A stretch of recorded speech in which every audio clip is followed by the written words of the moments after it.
Everyone, आपका स्वागत है हमारे इस चैनल पर। आज मैं आपके लिए बहुत इंपॉर्टेंट क्वेश्चन लेके आई हूँ कि रिजर्व क्या होता है और रिजर्व के कौन कौन से टाइप्स होते हैं। मतलब संचय क्या है और संचय के प्रकार कौन कौन से होते हैं। मैं आपको सिंपल लैंग्वेज में बताऊं तो संचय क्या होता है, जिसको हम क्या करके रखते हैं, संचय करके रखते हैं। मतलब क्या है, सेव करके रखते हैं। उसको हम क्या कहते हैं, रिजर्व कहते हैं। हम रिजर्व क्यों रखते हैं, ताकि आने वाले टाइम में अगर बाई चांस कोई घटना या दुर्घटना हो जाए, जैसे चोरी हो जाए, बिजनेस में आग लग जाए, तो उन घटनाओं की हम क्या कर सके, पूर्ति उस रिजर्व से कर सके। इसलिए हम क्या बना के रखते हैं, रिजर्व बना के रखते हैं। जैसे आने वाले टाइम में बाई चांस हमारे बिजनेस में क्या लग गई, आग लग गई, और हमने रिजर्व बना के रखा था। हमने रिजर्व में हम हर महीने 1,000 रुपए क्या है, रिजर्व करके रखते थे। ठीक है, तो वो क्या है, हम उसकी पूर्ति, जो हमारी आग लगी थी उसकी पूर्ति हम किससे करेंगे, उस रिजर्व से करेंगे। तो अगर पूरा मीनिंग लिखे तो आप क्या लिखोगे इसमें, कि संचय किसी व्यवसाय की वित्तीय स्थिति की सुदृढ़ता को प्रकट करते हैं। ये ऐसे संचित लाभ होते हैं जिनका प्रयोग भविष्य की अज्ञात आकस्मिकताओं, मतलब जिन दुर्घटनाओं, जिन घटनाओं का हमें पता नहीं होता, अज्ञात होती है, जो अनिश्चित घटनाओं का सामना करने के लिए किया जाता है। संचय लाभ के ऐसे भाग को प्रदर्शित करता है जिनका व्यापार के स्वामी या कंपनी के अंशधारियों में बंटवारा नहीं किया जाता। मतलब ये प्रॉफिट में से, जैसे हमें प्रॉफिट हुआ, उस प्रॉफिट में से जो हम पार्ट किस में रखते हैं, रिजर्व में रखते हैं, उनका बंटवारा हम क्या है, ना तो कंपनी के स्वामी को देते हैं वो हिस्सा, ना ही हम कंपनी के किसी भी अंशधारी को रिजर्व के हिस्से में से कोई पैसा नहीं देंगे। ठीक है, जैसे हमने बना के रखा कि हम हर महीने 1,000 क्या है, रिजर्व में रखेंगे, तो उस 1,000 को हम रिजर्व में ही रखेंगे, ना तो हम उसे कंपनी के स्वामी को देंगे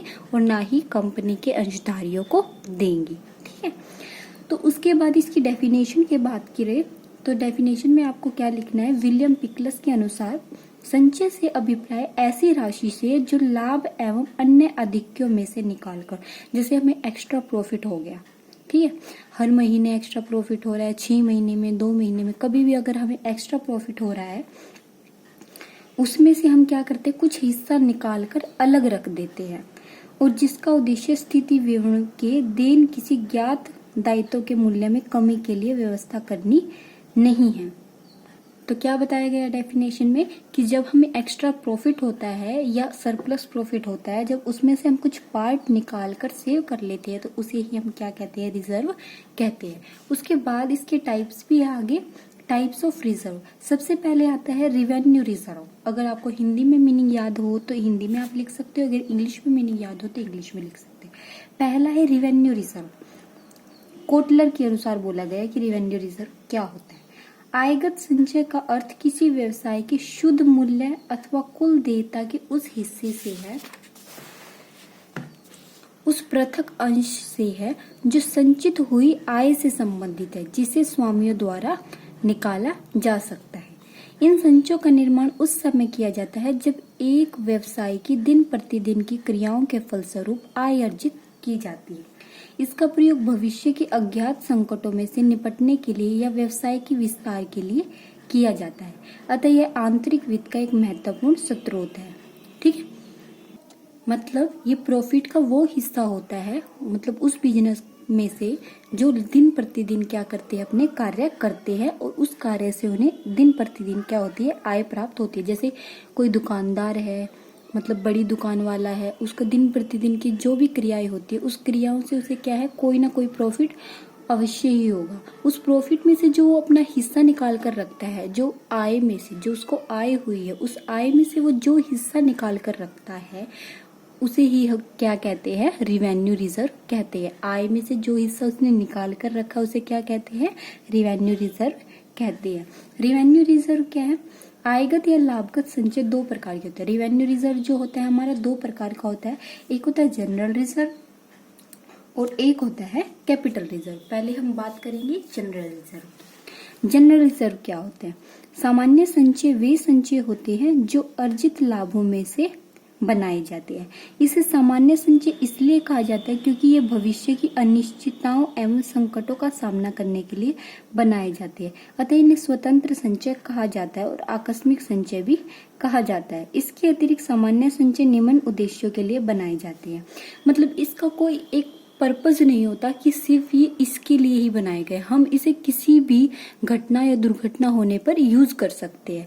मतलब जनरल रिजर्व, जनरल सी बात है, जो भी कोई भी दुर्घटना हो जाए, जैसे चोरी हो जाए, आग लग जाए, दायित्वों का भुगतान करना हो, हमें कोई वैधानिक कार्य करने के लिए पैसा चाहिए, या कोई केस लड़ रखा था हमने, उस पे जो पैसा लगा उसके लिए भी हम इसका यूज कर सकते हैं। मतलब जनरल पर्पज के लिए हमें आने वाले फ्यूचर में जैसे ही पैसे की जरूरत पड़ेगी तो हम इस जनरल रिजर्व का क्या है यूज कर सकते हैं। किस किस के लिए हम इसका यूज कर सकते हैं, इसलिए इसको क्या कहा गया है, स्वतंत्र संचय। मतलब किसी भी दुर्घटना या घटना होने पर हम इसका यूज कर सकते हैं। दायित्व का भुगतान करने के लिए कर सकते हैं। अगर हमें व्यवसाय का विस्तार करना है, व्यवसाय का क्या है पैमाना बढ़ाना है, तब भी हम इसका यूज कर सकते हैं। सुदृढ़ आर्थिक स्थिति दिखाने के लिए, मतलब अच्छी अपनी पोजीशन दिखाने के लिए भी हम इसका यूज कर सकते हैं। वैधानिक आवश्यकताओं को पूरा करने के लिए भी हम इसका यूज कर सकते हैं। ठीक है, एक होता है जनरल रिजर्व, एक होता है स्पेसिफिक रिजर्व, जो सिर्फ एक स्पेसिफिक पर्पज के लिए बनाया जाता है, उसे हम क्या कहते हैं, स्पेसिफिक रिजर्व। किसी विशिष्ट उद्देश्य की पूर्ति हेतु बनाए गए संचय को विशेष लाभ कहते हैं, जैसे ऋणपत्रों के शोधन के लिए डिबेंचर रिडम्पशन फंड या सिंकिंग फंड। जैसे हमने एक स्पेशल पर्पज के लिए, जैसे हमने क्या बना लिया, डिबेंचर रिडम्पशन फंड, मतलब एक सिंकिंग फंड या डिबेंचर रिडम्पशन रिजर्व, कि जो पैसा हम इस रिजर्व में रखेंगे वो सिर्फ हम इसी पर्पज के लिए यूज करेंगे। ठीक है, उसको हम क्या कहेंगे, स्पेसिफिक रिजर्व, जो किसी स्पेसिफिक पर्पज में ही यूज किया जाता है। जैसे हमने आग लगने की, मतलब हमें लग रहा है कि आने वाले टाइम में कुछ भी घटना हो सकती है, जैसे हमने आग लगने के लिए हम क्या है एक अलग से रिजर्व बना के रखा, तो वो क्या हो गया, हमारा एक स्पेसिफिक रिजर्व हो गया। या हम चोरी के लिए अलग बना सकते हैं, डिबेंचर रिडम्पशन के लिए अलग बना सकते हैं। ठीक है, लेकिन हम उसको जिस पर्पज के लिए हमने उसमें पैसा सेव करके रखा है, हम उसको उसी उद्देश्य की पूर्ति के लिए प्रयोग करेंगे। उसे हम क्या कहते हैं, स्पेसिफिक रिजर्व कहते हैं। उसके बाद है विशेष संचय निम्न प्रकार के हो सकते हैं, जैसे डिविडेंड इक्विलाइजेशन रिजर्व बना के रख ले हम, इन्वेस्टमेंट फ्लक्चुएशन फंड बना के रख ले, या reserve for replacement of asset इनके लिए, या फिर डिबेंचर रिडम्पशन रिजर्व। देखो, डिविडेंड इक्विलाइजेशन रिजर्व बना के रख सकते हैं हम।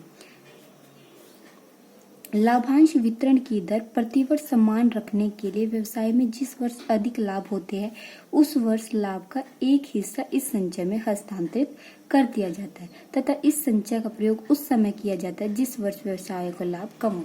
जैसे क्या होता है, इक्वल डिविडेंड डिस्ट्रीब्यूट करने के लिए कि सभी अंशधारियों को क्या हो, इक्वल क्या हो, डिविडेंड प्राप्त हो, उसके लिए हम क्या करते हैं, जब हमें एक्स्ट्रा प्रॉफिट होता है तो हम उस एक्स्ट्रा प्रॉफिट में से कुछ पार्ट क्या है सेव करके रख लेते हैं, और उस पार्ट से हम क्या करते हैं, सभी को इक्वल डिविडेंड देते हैं। बाय चांस अगर हमें किसी वर्ष या किसी महीने हमें क्या हो, हानि हो या कम लाभ हो, तो उसका प्रयोग हम क्या है उस टाइम पे कर सकते हैं। ठीक है, डिविडेंड इक्विलाइजेशन रिजर्व, जब हम क्या करते हैं, जब हमें एक्स्ट्रा प्रॉफिट होता है तो उस एक्स्ट्रा प्रॉफिट में से हम कुछ पार्ट क्या है सेव करके रख लेते हैं, ताकि आगे आने वाले टाइम में अगर हमें हानि हो तब भी हम क्या है इक्वल डिविडेंड डिस्ट्रीब्यूट कर सके। और किसके लिए बना सकते हैं हम, इन्वेस्टमेंट फ्लक्चुएशन फंड, ये संचय या कोष बाजार में आने वाले उतार चढ़ाव के फलस्वरूप विनियोगों के मूल्य में होने वाली कमी या वृद्धि को समायोजित, मतलब क्या है, हम हमारी जो इन्वेस्टमेंट है उसमें क्या होता है, फ्लक्चुएशन होता रहता है, कभी उतार कभी चढ़ाव, कभी एकदम से वृद्धि हो गई, कभी एकदम से कमी हो गई, तो उस उतार चढ़ाव को क्या है एडजस्ट करने के लिए हम क्या बनाते हैं, investment fluctuation fund, specific reserve है ये। सिर्फ हम अगर हमने इसके लिए रिजर्व बना के रखा है तो हम उसको इन्वेस्टमेंट फ्लक्चुएशन के टाइम पर ही यूज करेंगे। या फिर हम रिप्लेसमेंट ऑफ एसेट, जैसे हमें कोई मशीन बदलनी है, कोई प्लांट चेंज करना है या कोई प्लांट की रिपेयर करनी है, उसके लिए भी हम एक अलग से रिजर्व बनाकर रख सकते हैं। उसे हम क्या कहते हैं, रिप्लेसमेंट ऑफ एसेट या रिजर्व फॉर एसेट। ठीक है। एक होता है डिबेंचर रिडम्पशन रिजर्व। इन संचयों का निर्माण एक निश्चित अवधि के पश्चात ऋणपत्रों का भुगतान करने के लिए किया जाता है। मतलब हमें क्या होता है, डिबेंचर का क्या होता है, भुगतान करना होता है। ऋणपत्र लंबी अवधि के ऋण होते हैं जिनका भुगतान एक विशेष अवधि जैसे 10 वर्ष, 15 वर्ष आदि के पश्चात किया जाता है। अतः ये संचय ऋणपत्रों के शोधन में काफी सहायक होते हैं। मतलब क्या होता है, डिबेंचर का भुगतान करने के लिए 10 या 15 वर्ष में हमें क्या होता है, डिबेंचर का भुगतान करना पड़ता है। तो उनके भुगतान करने के लिए भी हम अलग से क्या बनाते हैं, डिबेंचर रिडम्पशन रिजर्व। उसके बाद आता है second, capital reserve. Capital reserve में आपको क्या लिखना है, पूंजीगत संचय वे संचय होती है जो पूंजीगत लाभों में से बनाए जाते हैं। सामान्यतः इन संचयों का प्रयोग अंशधारियों को लाभ का भुगतान करने के लिए नहीं किया जाता, लेकिन पूंजीगत हानियों को राइट ऑफ करने के लिए इनका प्रयोग किया जाता है। पूंजीगत संचय के मुख्य स्रोत है। मतलब क्या होता है, पूंजीगत लाभ कौन सा होता है, जब हमें किसी संपत्ति को बेचने से कोई प्रॉफिट हुआ हो, पूंजीगत लाभ होता है। ठीक है। तो पूंजीगत संचय के मुख्य स्रोत कौन कौन से, जैसे स्थायी संपत्तियों के विक्रय पर, मतलब कोई स्थायी संपत्ति बेचने से हमें कोई लाभ हुआ हो, या अपहरित अंशों के पुनर्निर्गमन पर, मतलब री इश्यू किए हो हमने फॉरफिटेड शेयर, या प्रॉफिट पीरियड टू इनकॉर्पोरेशन, समामेलन से पूर्व कोई हमें लाभ हुआ हो, profit on redemption of debenture, उससे हमें कोई लाभ हुआ, या profit on revaluation of fixed asset and liability. साधारण इन लाभों का प्रयोग लाभांश के रूप में वितरण हेतु नहीं किया जाता, लेकिन कुछ स्थितियों में इनका प्रयोग लाभांश वितरण के लिए किया जाता है, जैसे संपत्ति और दायित्वों के उचित पुनर्मूल्यांकन के पश्चात भी कोई लाभ शेष रहता है। मतलब इनका प्रयोग हम क्या करते हैं, कैपिटल रिजर्व हम किस लिए बना कर रखते हैं कि बाय चांस हमें कोई कैपिटल लॉसेस हो गया तो हम उनका ही भुगतान किससे करेंगे, कैपिटल रिजर्व से करेंगे। जैसे हमें कोई संपत्ति बेचने से लाभ होने की जगह अगर हमें हानि हो गई तो हम किसका यूज करेंगे, कैपिटल रिजर्व का यूज करेंगे। ठीक है। उसके बाद एक होता है सीक्रेट रिजर्व। जब संचय गुप्त रूप से बनाया जाता है, अर्थात इसको बनाने के लिए लाभ हानि खाते को डेबिट नहीं किया जाता, तो इसे गुप्त संचय कहते हैं। गुप्त संचय किस लिए बनाया जाता है, ये संचय शुद्ध लाभों को वास्तव में कम मूल्य और शुद्ध दायित्वों को अधिक, मतलब हम जब क्या सीक्रेट तरीके से कोई रिजर्व बना के रखते हैं, हम अपने दायित्वों को, अपनी लायबिलिटी को ज्यादा दिखाते हैं और अपने लाभ को क्या है, कम दिखाते हैं, तो उसे हम क्या कहते हैं, सीक्रेट रिजर्व कहते हैं।